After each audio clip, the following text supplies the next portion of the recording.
네, 안녕하십니까. 주간동화 김우정 기자. 스마트튜브 김학용 소장입니다. 분양시장에 다시 훈풍이 불고 있다는 관측이 솔솔 나오고 있습니다. 6월 청약자 수가 약 10만 명으로 올해 들어 최대치를 기록했는데요. 최근 부동산 매수 심리가 회복되고 있다는 일부 통계와 함께 시장이 정상화되는 거 아니냐는 기대감이 함께 커지고 있습니다. 자, 그래서 오늘은 김학용 소장님 모시고 이목이 쏠리고 있는 부동산 분양시장에 대해 분석을 해보겠습니다. 올해 1월 전국 청약자 수를 보니까 수백 명 단위였습니다. 그렇죠. 그런데 6월 들어서 그 숫자가 다시 10만 명으로 회복이 됐는데요. 어떤 시그널로 해석을 해야 될까요?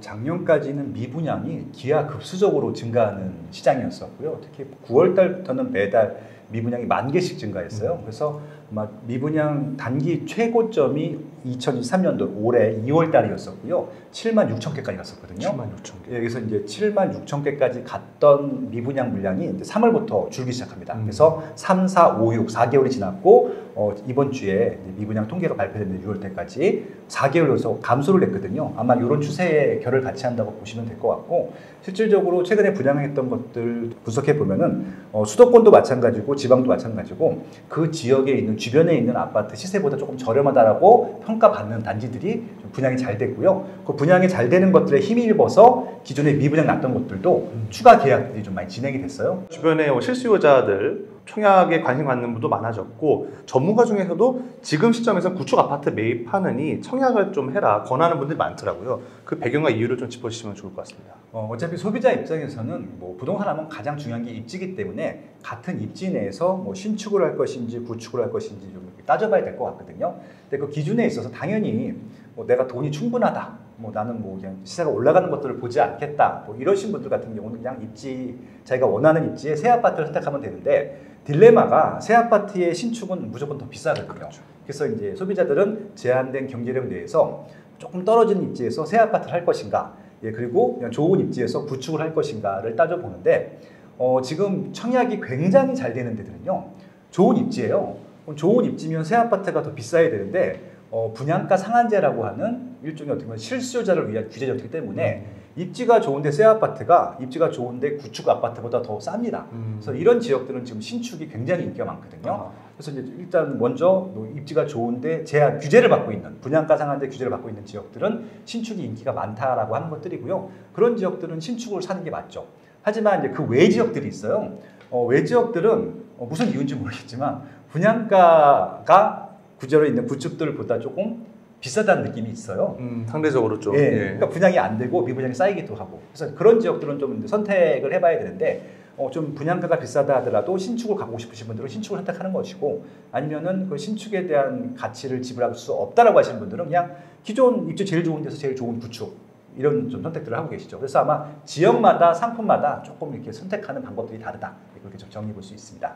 일단 이제 분양 물량들이 좀 많이 몰려 있는 곳이 국가에서 개발하는 택지지구 신도시가 있을 것 같습니다. 그 중에 하나가 평택의 고독 신도시인데, 평택 고독 신도시 같은 경우는 평택시이긴 하지만 청약이 광역 수요거든요. 그래서 이제 그 지역들의 분양 물량들을 체크해봐야 되는데, 이게 공공택지다 보니까 분양가가 저렴합니다. 그래서 이제 국민평형이라고 하는 8사 기준으로 보게 되면은 5억대 전후예요. 그래서 이제 분양가 때문에 문제가 되지는 않을 것 같고, 분양 물량이 몰린다던가 아니면은 동일한 시기에 분양 물량이 많은데 좀 저렴한 단지들이 많지 않으면은 웬만하면 분양이 되는, 입지도 괜찮은 단지이기 때문에 아마 이제 지금 호반섬 및 고독 신도시 3차, 1차, 2차는 이제 분양이 끝났고 3차가 이번에 분양하는데, 그 단지는 분양이 웬만하면 잘 될 수밖에 없는 단지로 보시면 좋을 것 같아요. 그래서 실질적으로 나라에서 분양가 자체를 관리하는 이런 대규모 택지 개발 지구 같은 경우는 당장은 입지가 안 좋을 수 있지만 이 단지들이 다 완성이 되고 나면은 이 신도시 자체가 입지 완성도가 높아질 거거든요. 그래서 이런 지역들은 저렴할 때 들어가는 것이 좋기 때문에, 일단 서울에서 지금 가장 관심을 갖고 있는 단지는요, 대부분 다 강남에 있습니다.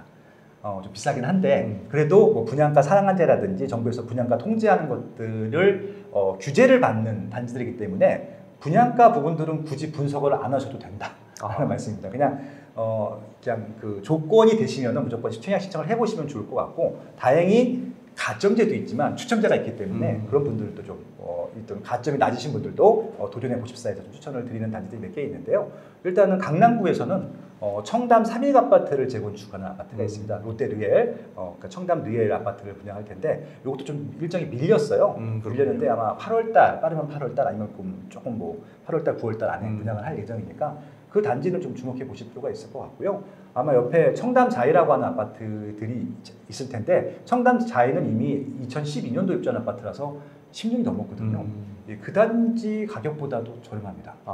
입지도 좋고 상품도 좋은데 그러면 뭐 분양 끝난 거잖아요. 입지 분석, 상품 분석, 가격 분석할 필요가 없는 거죠. 그렇게 접근하신다고 하면은 분양이 잘 된 단지들은 정해져 있는 것들이죠.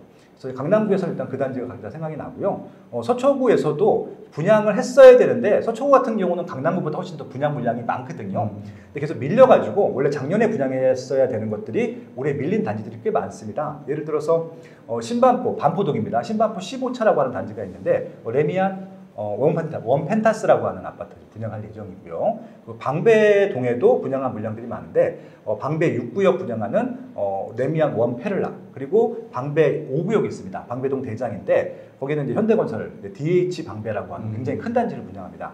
여기는 다 규제 지역이고 분양가 상한제를 지켜야 되는 단지라서 주변 시세보다 비싸게 분양할 수가 없어요. 그러니까 이런 단지들은 특히 여기는 다 대단지들입니다. 방배 5구역, 6구역은. 그래서 일반 분양부터 나올 것이기 때문에 특히 추첨제 노리시는 분들도 적극적으로 활용해 보셔라 라고 좀 제안을 드리고 싶고요. 올해 1월부터 5월까지 통계를 보니까 이제 강남 아파트를 사신 분들 중에서 비강남 서울에 사시는 분들 비중이 굉장히 높아졌다고 보니까 하더라고요. 말씀처럼 이렇게 상급지를 갈아타는 그렇죠. 수요가 있는 것 같긴 한데 무주택자 입장에서 당장 서울로 진입이 좀 부담스러운 분들도 많이 계실 것 같아요. 지금 뭐 강남권을 바로 들어갈 수는 없고요. 일단 강남권에 들어가실 수 있는 분들은 지방이든 서울도 마찬가지고 경제력이 좀 여유가 있는 분들이어야 될 것 같고 그보다 한 단계나 두 단계 정도 아래에 집을 갖고 계셨던 분들이 시세 상승분을 위해서 상급 입주로 가는 갈아타기 전략 이런 것들이 필요하려면은 그래도 준 서울이라든지 서울에서도 좀 괜찮은 입지에 있어야 강남으로 들어갈 수 있는 것들이잖아요. 그래서 징검다리 전략이라고 하는데 순차적으로 이렇게 좀 계단식으로 올라오는 것들을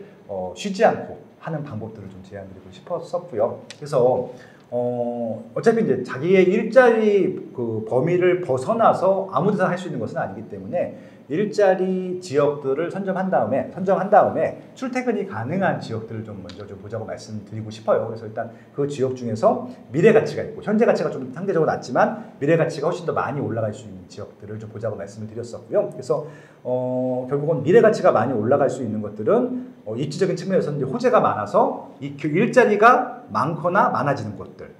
광역교통망이 이제 지금은 없지만 생길 곳들 그리고 새 아파트들이 많아지는 것들 뭐 이런 것들이 집단적으로 발생하는 지역들을 좀 눈여겨보자고 말씀드렸는데 그 중에 하나가 신도시였었고요.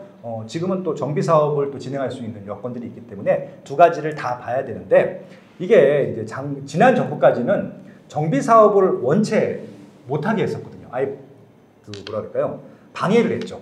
그러니까 재건축도 안전진단이라고 하는 것들을 통해서 재건축을 통과를 안 시켜줬었고 그다음에 재개발은 아예 새로운 구역을 하나도 지정을 안 해줬었거든요. 그래서 그런 것들이 있었는데 이번 정부와 지난 정부의 가장 큰 차이점 하나만 꼽아라 라고 하면은 정비 사업에 대한 장벽을 거의 다 없앴어요. 오히려 좀 더 도와주려고 하고 있거든요.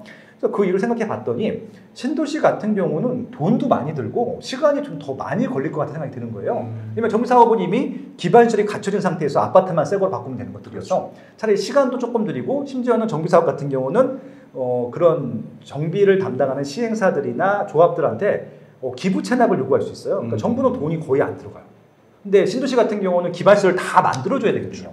그러니까 시간과 돈이 많이 들어가다 보니까 최근에 또 세수가 좀 줄었잖아요. 그래서 아마 세수 줄인 부분들도 아마 고려해야 될 것 같고 그래서 아마 민간의 돈을 자발적으로 활용할 수 있게 하는 이 정비 사업 쪽에 좀 많이 힘을 실어주고 있는 것 같아요. 이번 정부에서는. 그래서 아마 정비 사업 서울은 비쌉니다. 그렇죠. 한 번도 산 적은 없었고 그래서 여유가 되시면은 서울 쪽에 있는 정비 사업 재건축 재개발하시면 되는데 그 정도 여유가 없으신 분들 같은 경우는 이번 정부에서 좀 강력하게 미는 게 하나 있어요. 노후계획도시 특별법을 아마 하반기 중에 아마 상정을 해서 추진할 예정인데 대표적인 지역이 1기 신도시예요. 분당, 일산 이런 지역들 그거 포함해서 유사한 시기에 지었던 노후계획도시들을 재건축을 할 텐데 재건축에 대한 어떻게 보면 혜택을 주겠다고 하는 거죠. 혜택이 뭐냐면 두 가지인데 하나는 속도 또 하나는 이제 용적률 이런 혜택들을 주는 거죠. 그래서 아마 기부 체납을 어떻게 시킬 것인지 사실 왜냐면 용적률을 주게 되면 뭔가 또 기부를 시켜야 되는 것들이잖아요. 그런 것들만 아마 정돈이 되게 되면은 아마 속도가 더 빨라질 수 있을 것 같다 말씀을 드리고 있는 것들이고요. 그래서 실거주용이라고 하면 일단 입지를 봐야 되는데 기존의 1기 신도시 같은 경우는 입지가 좋거든요. 유일한 단점은 집이 낡았다는 겁니다. 그래서 그냥 입지에 대한 혜택을 즐기면서 낡은 주택에서 조금 몸테크라고 하는데 그것들을 하실 수 있는 분들은 아예 이사를 가시라고 말씀드리고, 아닌 분들은 나는 무조건 입지를 뭐 새 아파트에 살아야 돼 하시는 분들 같은 경우는 그런 재건축을 할 수 있는 입지를 사두면 됩니다.